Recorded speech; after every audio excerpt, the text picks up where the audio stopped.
சின்ன பொண்ணு உன் மாமியா ஏதோ ஒரு பவுன்ல செயின் எடுத்துக்கலாம்ல? அப்படியா?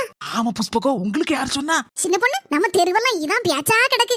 என் மாப்பிள்ள ஒரு சீட்டு போட்டிருந்தாருக்கா, தீபாவளியோட சீட்டு விழும்ட்டி ஒரு 2 கிராம்ல மோதிரம் எடுத்துக்கா, மீதி தொட்ட நம்ம செலவுக்கு வச்சுக்கலாம் தீபாவளிக்கு அப்படின்னு சொல்லி வச்சிருந்தாரு. கடைசியில இதுக்கு எப்படிதான் தெரிஞ்சிட்டுன்னு தெரியல, உடனே அவ்வளவு தொட்டியும் ஒரு பைசா இல்லாம புடுங்கிக்கிட்டுக்கா. ஓஹோ, அந்த பணத்துலதான் அப்ப செயின்லாம் எடுத்திருக்கோ? புஷ்பகிட்ட என்னத்த சொல்லுதா என் மருமுவா? எக்கோ, என் மாமிய கறி கதவுக்கு பின்னால ஒளிஞ்சு கிடக்கான்னு நினைக்க ஒட்டுக்க கப்பல் இருக்கு. எக்கோ, வாயை பழக்காத, அமைதியா இரு. நான் சொல்லதுக்கெல்லாம் நீனும் ஆமா ஆமான்னு சால்ற போடேன்னா. எக்கோ, என் மாமியாரை பத்தி நானே புகழ்ந்து பேசுறேன்னு நீங்க தப்பா எடுத்துக்கிட கூடாது. கல்லுல போட்டு உரசுனாலும் தங்கம் தகரமாகுமாக்கா, அதே மாதிரிதான் என் மாமியாரும். தங்கம்கா, தங்கம் 10 மாத்து தங்கம். மர்மோ என்ன என்ன பத்தி இப்படி எல்லாம் நல்லதா சொல்லுதா? வேற என்ன சொல்லுதான்னு காது கொடுத்து நல்லா கேப்போம். எக்கோ, உங்க மாமியார் உங்களை எத்தனை மணிக்கு எந்திரிக்க சொல்லும் காலையில?